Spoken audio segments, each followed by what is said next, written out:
Bayangin kamu kerja dari jam 9 pagi sampai jam 9 malam, 6 hari seminggu. Gila. Di Tiongkok, ini bukan hal aneh. Ini yang disebut budaya kerja 996. Gimana sih sejarahnya sampai bisa seperti itu? 996 artinya kerja jam 9 pagi sampai jam 9 malam, 6 hari seminggu. Ini budaya kerja yang jadi normal di banyak perusahaan teknologi di Tiongkok. Awalnya dianggap bukti dedikasi, tapi lama-lama mulai banyak yang mempertanyakan, sehat nggak sih? Semuanya berawal dari era reformasi ekonomi di tahun 1980-an. Waktu itu, Tiongkok lagi berbenah besar-besaran. Etos kerja keras dibentuk sejak dini. Masuk tahun 2000-an, industri teknologi meledak. Startup kayak Alibaba, Tencent, dan Huawei muncul, dan mereka butuh karyawan yang siap kerja keras demi ngejar target dan inovasi. Sekitar tahun 2015, istilah 996 mulai populer. Banyak perusahaan startup secara diam-diam menerapkan pola ini tanpa aturan tertulis. Intinya, kalau mau sukses, ya harus siap kerja keras. Tapi ya, efeknya mulai terasa. Pada 2019, proyek bernama 996i viral di GitHub. Pesannya jelas, kalau kamu kerja 996 terus, kamu bisa masuk ICU. Netizen marah, aktivis turun tangan, bahkan bos-bos besar kayak Jack Ma ikut komentar. Dia bilang kerja 996 itu berkah. Tapi justru pernyataan itu bikin netizen makin panas. Pemerintah akhirnya turun tangan. Tahun 2021, Mahkamah Agung bilang, kerja 996 itu melanggar hukum. Di sisi lain, anak muda mulai berontak lewat gerakan Tangping, alias berbaring datar. Mereka bilang, hidup bukan cuma kerja. Budaya kerja 996 lahir dari semangat membangun negara, tapi nggak semua orang siap bayar harga yang sama. Kini, makin banyak yang sadar pentingnya hidup seimbang. Pertanyaannya, kamu tim kerja keras tanpa batas, atau tim kerja secukupnya hidup sepenuhnya? Setelah kematian Mao Zedong pada 1976, Tiongkok berada dalam kondisi ekonomi yang buruk. Revolusi kebudayaan 1966-1976 telah menyebabkan kekacauan sosial, hancurnya pendidikan, stagnasi ekonomi, dan trauma nasional. Dalam kekosongan kepemimpinan ini, Deng Xiaoping muncul sebagai tokoh sentral yang membawa arah baru. Meski pernah dikorbankan selama era Mao, Deng kembali dengan visi besar, membangkitkan Tiongkok melalui modernisasi dan keterbukaan ekonomi, tanpa sepenuhnya meninggalkan sistem sosialisme.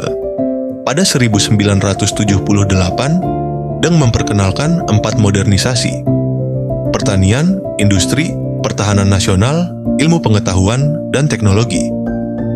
Ia juga memperkenalkan istilah terkenal, tidak peduli kucing putih atau kucing hitam, selama bisa menangkap tikus, itu kucing yang bagus. Artinya, yang penting efektif, bukan ideologinya. Deng percaya bahwa pembangunan ekonomi lebih penting daripada dogma komunis murni.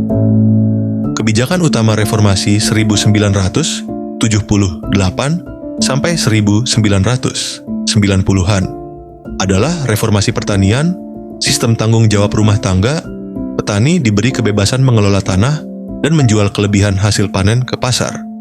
Ini menggantikan sistem kolektif, komune rakyat, yang tidak produktif. Hasilnya, produksi pangan melonjak, petani jadi lebih sejahtera. Kota-kota seperti Shenzhen, Xiamen, dan Zhuhai ditetapkan sebagai laboratorium kapitalisme. Investasi asing masuk, pabrik-pabrik berdiri, dan ekspor meningkat pesat. Perusahaan milik negara diberi otonomi lebih dalam mengatur produksi dan keuangan. Swasta mulai diberi ruang berbisnis, walau dalam batas-batas kontrol negara. Pemerintah daerah diberi insentif untuk mengembangkan ekonomi lokal. Ini memicu lomba pembangunan antar provinsi, yang akhirnya jadi salah satu pemicu budaya kerja keras dan kompetisi ekstrim seperti 996. Dampak positif reformasi Deng. Pertumbuhan ekonomi pesat. Tiongkok tumbuh rata-rata 10% per tahun selama 2 dekade berikutnya. Pengurangan kemiskinan, ratusan juta orang keluar dari garis kemiskinan. Transformasi sosial, munculnya kelas menengah baru, urbanisasi besar-besaran, dan gaya hidup baru. Tiongkok jadi kekuatan manufaktur dunia. Dampak sosial dan bibit budaya kerja ekstrem, Dengan kompetisi tinggi dan tekanan hasil, muncul pola kerja keras yang ekstrem. Budaya kerja demi negara berakar dari narasi pembangunan. Hal ini menjadi cikal bakal munculnya etos seperti 996 di era teknologi. Deng tidak mengubah sistem politik satu partai, tapi secara ekonomi ia membuka jalan kapitalisme bergaya Tiongkok. Ia dikenal sebagai arsitek kebangkitan Tiongkok. Strateginya berhasil mengubah Tiongkok dari negara agraris tertutup menjadi kekuatan ekonomi global dalam 30 tahun. Kesimpulannya adalah era reformasi Deng Xiaoping adalah titik balik dalam sejarah Tiongkok modern. Visi pragmatisnya membentuk fondasi bagi ekonomi pasar terbuka saat ini, sekaligus mendorong budaya kerja keras, kompetisi, dan pertumbuhan tanpa henti, yang kelak memunculkan fenomena seperti 996. Deng berhasil menyeimbangkan antara kontrol negara dan pasar bebas, sebuah formula unik yang masih menjadi ciri khas Tiongkok hari ini.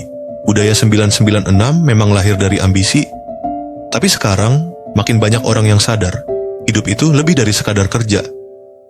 Mungkin pertanyaannya sekarang bukan seberapa keras kamu kerja, tapi seberapa seimbang kamu hidup. Setujukah kalian jika sistem 996 ini diterapkan di Indonesia? Atau malah sistem ini sudah diterapkan di Indonesia sejak dulu, namun sistemnya tidak berlaku buat kesejahteraan rakyat, tapi malah memperkaya penguasa? Kalau kamu suka bahasan kayak gini, jangan lupa klik like, subscribe, dan bunyikan loncengnya. Tulis pendapat kamu di komentar. Kamu tim hasil keras atau tim hidup santai?